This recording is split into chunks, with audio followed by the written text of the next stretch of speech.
2-0 the opening day against Crystal Palace in a Hill Dixon Stadium. It can right in saying the first time it was an opening day game. It was Rafa Benitez's first game in charge, but it was not well enough too long. After a really even first half, Everton were excellent after the break, totally dominated. We just had the bars over for 2 hours after the game as well, so all those stuff was great. Everton, after a ropey first half, really, when you conceded a couple of goals, just sunk the game away from Palace in the second half. Really good midfield play, the wingers were fantastic, and the centre forward got his goal, but the players just out on the pitch now, coming over to the south stand. David Moyes coming over for the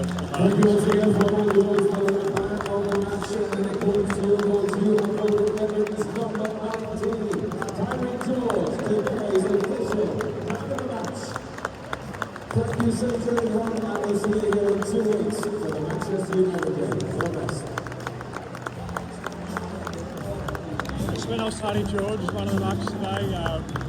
One of a few, thought it was really good. Dewsbury Hall as well. A bit of Jared, about 8% of the votes. I thought he was the honest player today. So much what he did. Set up 3 times on the body. He's perpetual motion out on the pitch. Just really energetic. Wins a lot of duels, carries the ball, skillful.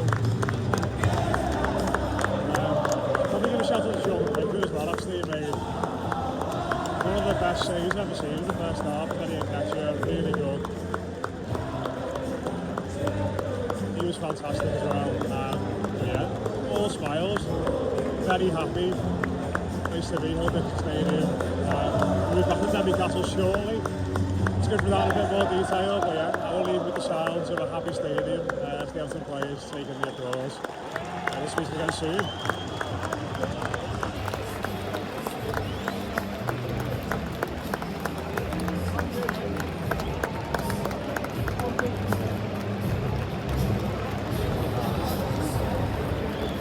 Yeah, back outside the Denbigh Castle, gang of Wolves and a Scotsman. Scotsman next to me is Keith Tomlin. Keith, how are you feeling after that, mate? How about that? Like a routine, troubleless 2-0 win up the Toffees. What a gang. Do you know what, genuinely, this is the first season, and it's going to sound ridiculous, I was saying it to a few people before the game, it's the first season I've come into in a long time where I've actually felt a little bit confident about Everton. I think they've got a bit about them, and I know that's in contrast to a lot of the drama and the misery that's flooding social media right now about the club. But I mean, I saw enough in pre-season to think, do you know what, this side's got a bit about them. I touched on it on Kickabout with Rob last week with our season preview, and I said the season hinges on Jared Branthwaite staying fit and Tierno Barry scoring goals. Now, Jared Branthwaite gave us a couple of scares today because he went down a couple of times, and I might have said a few Hail Marys. And Tierno Barry scored a goal. So, the 2 things that I wanted to happen from today have happened. What more could you ask for? Yeah. Mose, like we were saying on the walk back there, that it's not flat, but it's almost like, everyone's sort of happy, but it's not elation, because I think Everton just took that game away so much in the second half that it almost felt more routine than I imagine when people watch highlights on Match of the Day and see the shots passed out in the first half. They could have been 2-0 up very early on, but Everton were just so on top in the second half. It almost feels like they completely pissed it, really. Yeah, I think, the first word that Keith mentioned was routine. We have not had any form of routine about this football club for a long, long time now. So to be able to come and win a game in a manner that we did today, albeit with the 2 early scares, so often we've kind of pointed the finger at Everton and not being able to control games in particular moments, and even when we were 1 and then very quickly, obviously in the second half 2-0 up, I think to to kill a game to a point where there is absolutely no fear inside an Everton home ground should not be underestimated. I think you can't say enough about winning a game whilst also walking away from it thinking we've got things to work on there. I think if you're picking points up while also accepting that, right back needs looking at, we need to be better at the back, we need to be sharper at the blocks in the first half.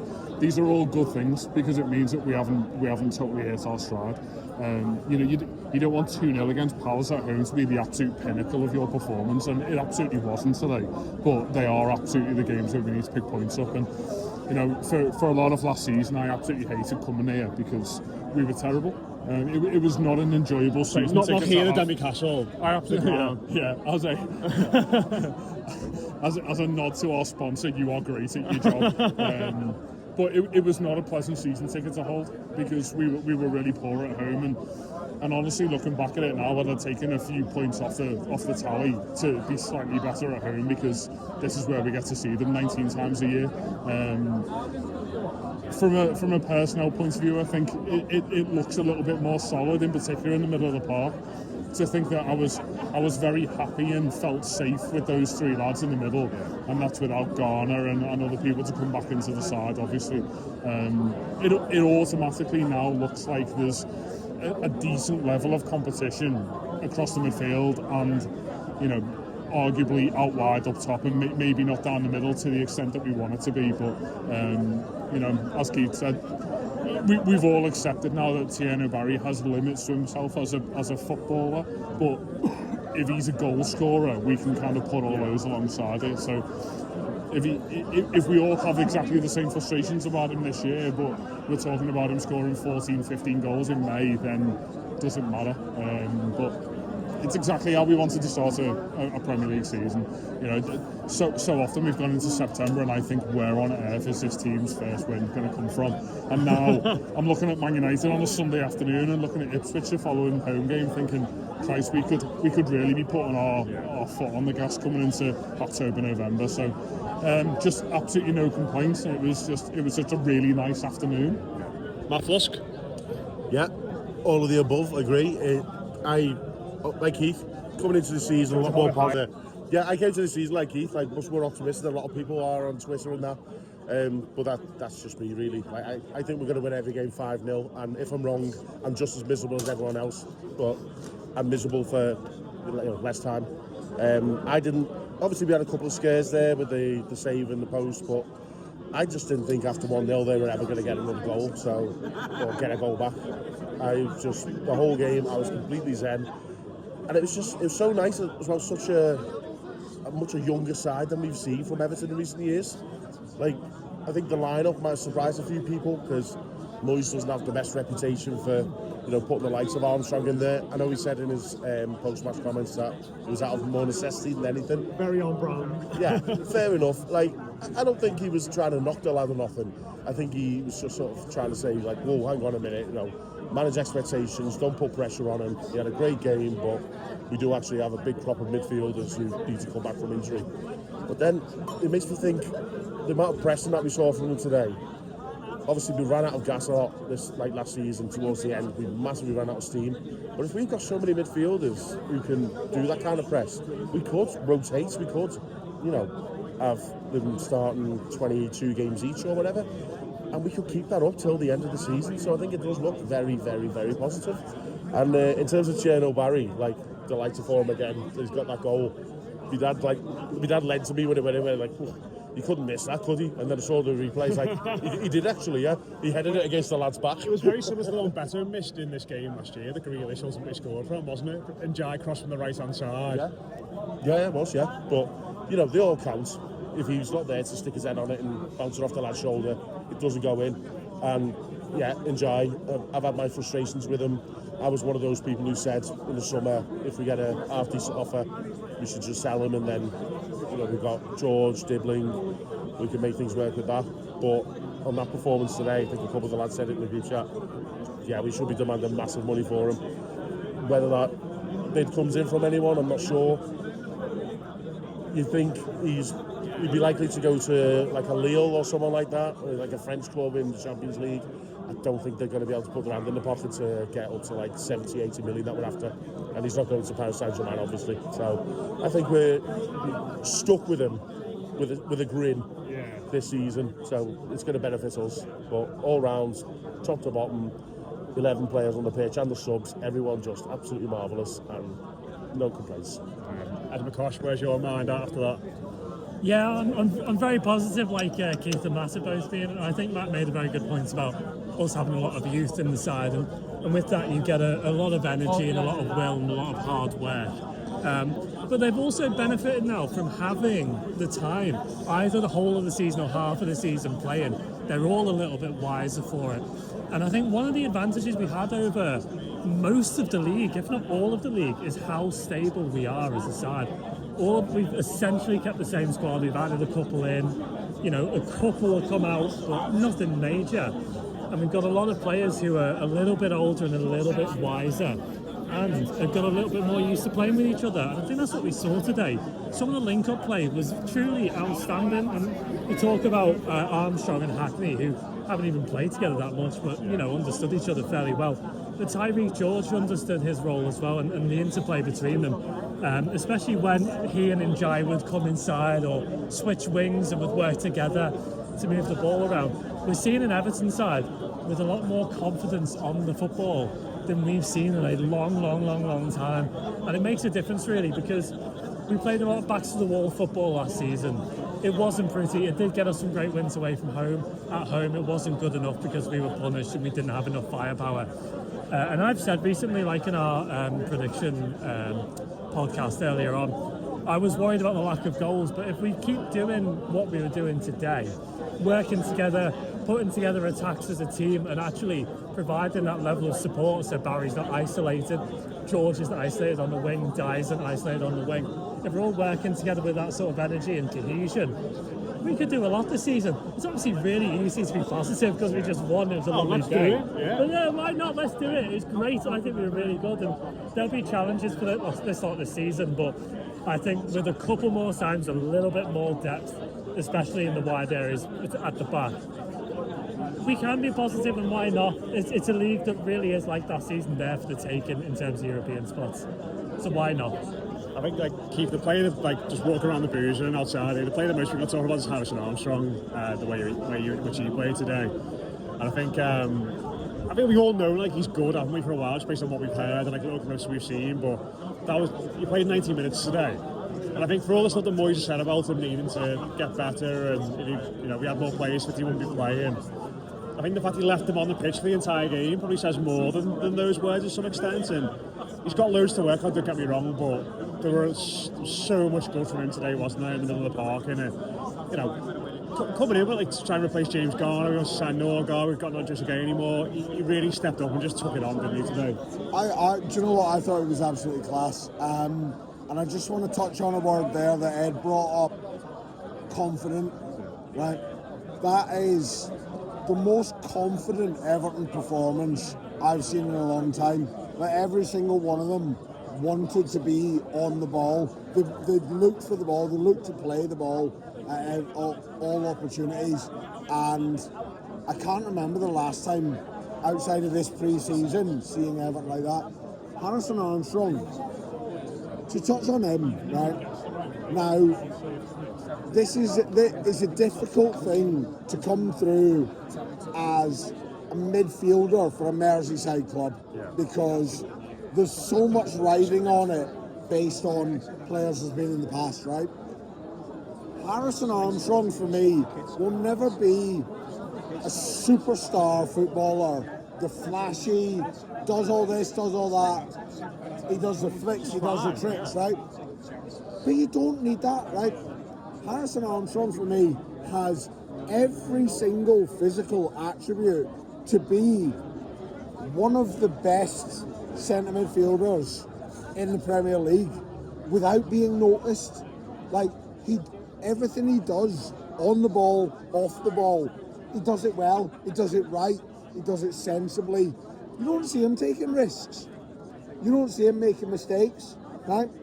But every time the ball comes to his feet, his head's up, he's progressive, he finds the right pass.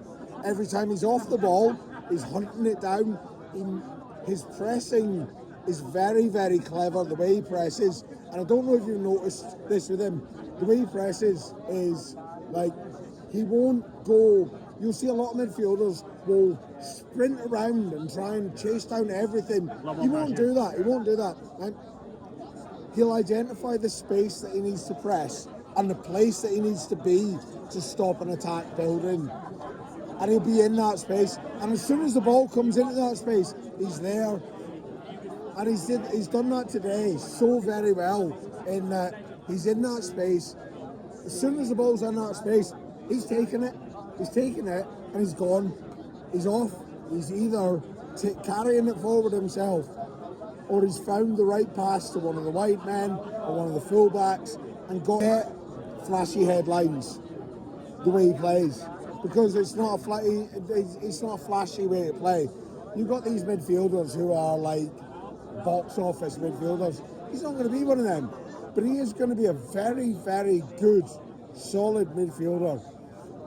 The big thing for me with Harrison Armstrong, and I said this on the pod with Rob the other day, is minutes on the park. You've got to play him, right? If you're not going to loan him out, if you're not going to send him out for the season, you have to play him. Whether that's he starts and he comes off after an hour, or he gets half an hour at the end, you've got to get him those minutes on the park, playing against Premier League opposition. Get that experience up. The lad's 19. He's 19 years old. He's a babe in the woods in terms of Premier League football. But the potential for him is, he's a Peter Reid midfielder. That's what I see from Harrison Armstrong. He's a Peter Reid midfielder, and that's how good he could be for Everton. I think Mose, maybe you're speaking on the way back, you're not quite as high on his performance today, and like points out some other areas he could potentially get better, but like, you're not learning him out now, are you? Regardless of what happens, like, he looks to the manner born in Premier League football, doesn't he? Well, my main gripe about last year was that we learned fuck all about Everton. Nothing. Any of the players, the manager. I appreciate that. That's because he's second time round. But the club in general, the fact that we threw a potentially promising position away at the end of the season, we learned nothing. And as Keith said, the only way we're ever going to find out about Armstrong, Hackney, George, whoever it may be, the only way that we're ever going to find these things out is if we get minutes on the pitch. That's my one complaint today, is Dibbling didn't get minutes. Yeah, I get that. I also, as a man who's been around Everton for so long, I imagine David Moyes looks at that on 80 minutes and thinks, oh shit, what if they score? And I've brought Tyler Dibbling on it. I get what the temptation is. To be fair, I thought, oh shit, what if they score? Yeah. Several times. The temptation to just carry on doing what you're doing is obviously there, but you're right in that, like, the fear factor of previous years and previous home games was not there today, and in hindsight, could that have happened? Absolutely. But that's been my major gripe with kind of the idea of someone like Jack Grealish coming back, which I appreciate might still happen. The idea of Idrissa Gueye staying, I understand totally that. I mean, I'm going to carry on here. But the worry of retaining these, in inverted commas, experienced players is that you never actually find out whether these lads can do it. And we are starting to get, 90 minutes into the season, a bit of a brief glimpse of the fact that people could actually contribute in that way. And I think, just to make a more important and major point about the day, the men's toilets in the South Upper. I think a lot needs to be said about how easy it was for me to have a piss today. And that honestly should override any form of individual performance. There is singing that tell though. One of our pals, Ginger Jen, did go into what was previously a women's toilet, and she's like, "Why is the seat up?" And then like 5 fellas walked in. I mean, Harrison Armstrong was good. Yeah, absolutely. No, he was. And I think we need to give a shout both to the player himself and to the recruitment team about Hayden Hackney, because just didn't look out of place at all for us to do that business. I was about to say tap it up, but I think Paddy would say something more on the lines of, reached out, made inquiries, but Pre-deal negotiations. yeah, that's been going on for months by all accounts, and we got it done early in the window. He was settled in, he had the full pre-season, everything, and it's just, he hasn't missed a beat at all. He looks like he's been playing in this league for 3 years now. Like, what a hell of a signing, and I think it'll be very difficult for someone to dislodge him when everyone's fit. I think he probably will be our starting, like, holding, or he can do both. He can do hold midfield, he can do number 8. His position there, was it? Like, it's credit to him that he looks so good there, because like, he's never really played there. Well, I think that is his primary position, but I think towards the end of last season he was getting shunted out into the right a lot for Borough, just because of necessity, and because he can just play so many positions. He could be such a really important utility, like Merlin Roll as well. Like, it's great to have these players who can, and James Garner, of course, who can knock about, do centre, not wing, but sort of deep line, right midfield or right back. It's fantastic to have 3 options in those positions, and hopefully, some good luck in the cups and stuff like that. We will have the requirements for more players to do those different roles. Like you said about Tyler Dibbling not coming on. You have to remember, we do have a match on Wednesday, so he might be first name on the team sheet in Moyes' head for that game. It might be the perfect game for him to just take the piss against a side like Preston. I know it is mental to even think about the cup, but like, I think about that squad in my head now of like, there is actually a little bit of depth to put up with that. The amount of times it got to February, March, and we've all collectively just throw it away here because we've got bigger things to think about, and we simply have not got the personnel to put up with them. Just talking about kind of pre-signing negotiations, I particularly enjoyed David Moyes grabbing a hold of Munoz on his way as he went to say what we can only assume was a goodbye to the Palace fans. He did put his arm around him and have a little chat. Yeah, and him getting as much of a North and West Stand round of applause than the actual man of the match. As he was coming, I was in the front of the North Stand, and as he was coming, we were all shouting out, "Sign, lads, sign!" He was laughing his head off. He was having a great time, so hopefully that's a good sign, right? Yeah. I mean, he did get bummed by Tyree George a bit. Yeah.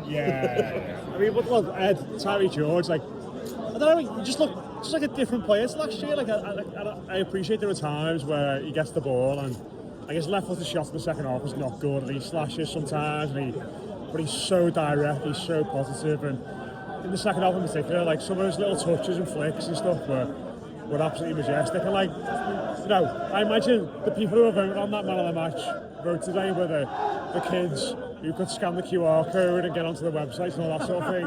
And the granddad, like, the kids love. If I was 15, I would fucking love Tyree George. He's skillful as fuck. He's fast.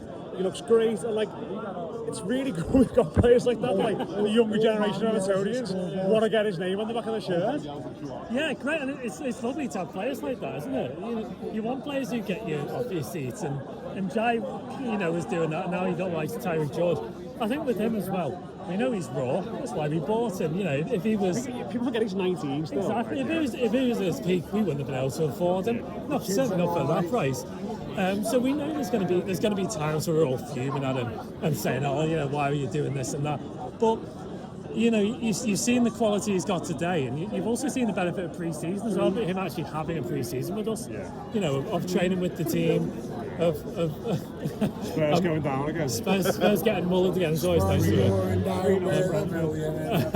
But you've seen the benefit of him having some proper time to integrate with the team and understand what we need, as well as hopefully. I feel like, we all have a go at David Moyes in a way, but I feel like he can take these talented players and say, you know what, when you get an opportunity going forward, show what you're made of. He was good at that. Confuse those defenders, make it a bit interesting. And that's what he can do. There was a time in the first half where he got the ball on the left wing and he was just doing step-overs and flicks and moving in and out. You could tell how much confidence he's got on the ball, and you just love that. It's infectious. We were all in the crowd getting up and getting excited because of what he was doing, so more power to him, and if that's a marker for the rest of the season, him getting lots of starts and lots of time, that just bodes well for everybody, I think. Yeah, I mean, he was just like saying there, Keith, he was just so direct. Tyree George was like, I think I'd spot on. Like, there are going to be times we come out that ground going, my God, that had a stinker today, but it's probably going to be because he tried lots of really positive, intricate things that didn't quite come off, but on the days he gets it right, he feels like he could be a proper game changer for us. Absolutely, and again, like harking back to what I chatted with Rob last week, and this was brought up in the comments. Surely they're not saying Tyreek George is better than Jack Grealish. No, I'm not. Like, Jack Grealish is infinitely a better footballer than Tyreek George right now. The problem with Jack Grealish is he's a 31-year-old coming off the back of a very serious injury, and even before then didn't have the pace to burn to go on the outside of a man and beat him and get something into the box, like we've seen from Tyreek George today, right? I love Jack Grealish. I love the vibes that he brought to Everton. There was a lot of positivity around him, right? But if you bring him in on £250,000 a week, you have to play him. He has to start every game, and that stifles the development of the likes of Tyreek George, where, like, Tyreek George has been unleashed today, right? He said, right, go on, have a start, have a go. I thought he was brilliant. I don't think he put a foot wrong. Apart from that, well, yeah, he did put a foot wrong. I don't mind him giving it away in the final third when he's trying. No, it wasn't. Stuff. It wasn't the giving it away. It was the one where it broke for him in the box, and he absolutely leathered it miles over. Yeah. Where a little bit of common sense says, just place it. If you just place that from how far out you are, you probably score. But he's enthusiastic, he's confident, he's going, yeah, fuck it, I'm going to score here. Wallop. Yes, it ended up in fucking Egremont, but that's not the point. Right? He had a goal, and he was in the right position to do it. And a lot of it came about because of the pressing he did. He pressed very well, he put the fullbacks under a lot of pressure on the ball. I don't think as a Crystal Palace player will have come off that park today thinking, I've had an easy day today, right? Our press across the whole pitch, I thought, was magnificent, and if that's a new setup that we're going for, then I'm all for it, because we pressed exactly how a team should press. When they're at home, they're on top, we kept the momentum going, we built the momentum, and the crowd responded as well. Like, the crowd went for it. If we see Everton players making an effort to chase down a dead-end ball and force them backwards, we'll acknowledge it. And there was a lot of, what I will say, there was a lot of rounds of applause today from the crowd for things that didn't come off, but things they didn't quite come off. But if they had, it's a goal-scoring opportunity, and we recognise that, and we go, do you know what? Yeah. Good effort, well done. Tyreek George was forefront on that. I thought Tierno Barry pressed very, very well. Yeah, like, he hasn't seen a lot of the ball today, Tierno Barry, but I think he's put a good shift in. He's got his goal out of it. Dewsbury Hall. Just want to touch on Dewsbury Hall for a minute. I thought he was outstanding today. I thought he was everything you want from an Everton midfielder and more. I thought he was absolutely brilliant on the ball, off the ball. I think he was a leader on the park. And when we get to the point where Tarkowski gets phased out because of his age, because of whatever, that's your next Everton captain right there. He's just such... He's the footballer you want. Like, he's everything you want in a footballer as an Everton player. So yeah, I just think all round there's so many positives to take from that, and so many good things that we've done today, that it's not the be all and end all. Like, that's not saying that's the best Everton can play this season. Absolutely not. We rode our luck massively with the Pickford save. I'm sure we'll talk about it. The one that hit the post, we rode our luck a little bit. Palace did have those chances, but once we put a foot on the neck, stepped up, took control of that football game, they didn't have a kick. They didn't, like, there was nothing from them after Everton got into the game. And I mean, as a Palace fan, I'd be worried watching that today. As a Palace fan, I'd be worried watching what they've seen. How much of that plays into how well Everton played, I don't know. But all round, I thought we were very good. But like Mo's touched on earlier, there's those areas where we can step up, and we know that they can step up to them as well, because we've seen it from them. It's a little bit, we know that they've got it in them. Yeah, I think that's the question we move on to now. Not for too long, because we should just enjoy this and have a nice time out in the sunshine while it lasts. The question really is, how do we kick on, and how do we make sure that the positive results continue going? Again, we didn't have too much possession today. We did let them have the run of the ball a little bit too much. I think it's about 42-43% we had, which is in keeping with what we had last season. And in the first half, there was a bit of over-exuberance, a little bit of sloppiness, which allowed them to get in with a bit too much space. So maybe a bit more focus needed, and the ability as well when we get the ball, just to make sure we're keeping it and to make sensible choices. Because there were a few occasions, all the way to the back to Pickford, really. A few passes that were a little bit too rushed. Not necessarily what we needed to do. So, especially for home games, it would be nice to see an Everton performance where we're saying, right, this is our ball, we're going to keep it, and we're going to put you on the back foot, rather than taking our chances. But I'm splitting hairs, obviously, because we've won the game, and that's all you need to do, really. And we were the deserving winners. So you can look at some stats and say Palace deserve more, but the important stats are how many times the ball go in the net. We put it there twice. They couldn't get past Jordan Lee. The game was down second half. That was it. We killed it off, and that's it. Game management is the important thing, and we did that. Yeah. Just very finally, before we finish, I don't know, Mark or Matt, on this, Pickford's save, probably one of his best, wasn't it? It's offside. Was it? Yeah. I have totally resigned myself to Everton being 1-0 behind at the point where it lands at Mitchell's feet, is it? Catcher, was it? Was it in Catcher? Yeah. That one in particular. I think obviously the Mateta chance is the easier one to score, but that's incredible. And football in particular, kind of it's VAR or it's something mental like that, or an incredible piece of play from one particular player who keeps us in it. And Jordan Pickford is that player for us time and time again. There are flaws to his game. In terms of being that command and presence in the box, but when it comes to your team is on its arse and needs someone to save them, he is the one that I would want in possibly world football. I don't think there's anyone better at anticipating those moments. Just before we do finish that, I think that the point that Keith made about Preston was really good in terms of Everton. I think tactically today Everton realised that Crystal Palace were intent on shooting themselves in the foot, because the amount of times that they lost the ball in their own defensive third in the first half, the smart tactical thing to do in that situation is to let them. And I think so many times we've seen an Everton team, because they know how the crowd reacts to it, just go hell for leather, chasing every single ball down. There are absolutely moments where that is needed, and certain players need to show us that.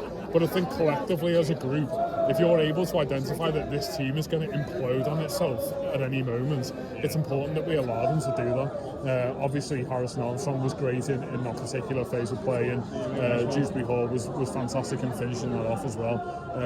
But I think that was just a really clever piece of play from Everton, and it's hopefully something that we're working on in terms just like letting that first pass go and then go. It's not all about chaotic energy, because we will get played through, we will get taken apart, and our back four is arguably our weakest part of the team at the moment. So there has to be a level of protection to that. Correct, mate. Maybe the way of protecting the back four is for the midfield 3 or 4 and the lads up top not to go absolutely mental in terms of how they press. I mean, just as a side, great to have children swear on the podcast. Yeah, absolutely. And we encourage that. And if anyone wants to come on and get their little ones to swear, that is great. And I think, to Ed's point in terms of where do we go from here, I think the really interesting point with that for me is that this is David Moyes' last chance. That he's never going to get a bigger job than this. He is eternally 6 games away from the sack. and 20 games away from any form of prolonged praise, and that's just the nature of football, unfortunately. But this is his time to go for it, and I think all of the kind of I get the idea that there's murmurings at the moment that this last few weeks of the transfer window is going to be absolutely batshit, and I see that because, you know, there's also a potential for one of our best players to leave the club in the next couple of weeks. It would not surprise me if Everton really went for it in terms of this being the season where we broke through, because we know we were close and we know we imploded on ourselves at the end of last year. And if we look at the other 13 teams who are possibly looking for that 6th or 7th place, I don't think any of them are better than Everton at the moment. So I think this is our chance this year to really do something. You know, I'll hold back from saying the word special because there's still 6 teams that are better on us in the league, but we can only go so far watching teams like Brentford and Bournemouth kind of take the piss out of us in the latter stages of the season. It needs to be, you know, the top level of English football, and then Everton, and then ultimately with the goal of breaking into that cycle. Just to touch on what Moses said there about David Moyes, obviously we know he's in the last year of his contract now, right? I don't personally think, unless we're bottom of the table at Christmas, I don't think there's a chance of him getting sacked this season, because it's knee-jerk, it's reactive. He's not going to get sacked, he's going to see out the season. The only way David Moyes is the Everton manager in the season 27-28 is if Everton have exceeded all expectations and finished high up, like very high up, right? Now, a lot of people are saying, yeah, we need rid of Moyes, like it's coming to an end. Yeah, that's fine. It might naturally come to the end at the end of this season, and then we move on. It's a mutual, no renewal of contract. No other, like Moses said there, no other team is coming in for Moyes that's a bigger job than Everton, right? Nobody's knocking down his door to say, come and be our manager. So we're not trying to protect him. If he overachieves this season, lands a trophy, finishes in the top 4, top 6, whatever, right? Yes, he's earned himself a renewal for a year or two.